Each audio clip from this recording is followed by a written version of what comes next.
যদি আমাকে কাজল পরতে হয় তোমার জন্য, চুলে মুখে রং মাখতে হয়, গায়ে সুগন্ধি ছিটাতে হয়,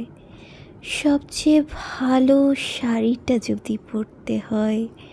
শুধু তুমি দেখবে বলে মালাটা চুড়িটা পরে সাজতে হয়, যদি তলপেটের মেদ, যদি গলা বা চোখের কিনারের ভাঁজ কায়দা করে লুকোতে হয়, তবে তোমার সঙ্গে অন্য কিছু। প্রেম নয় আমার। প্রেম হলে যা কিছু এলোমেলো, যা কিছু খুঁত, যা কিছু ভুল ভাল ও সুন্দর থাক, সামনে দাঁড়াবো তুমি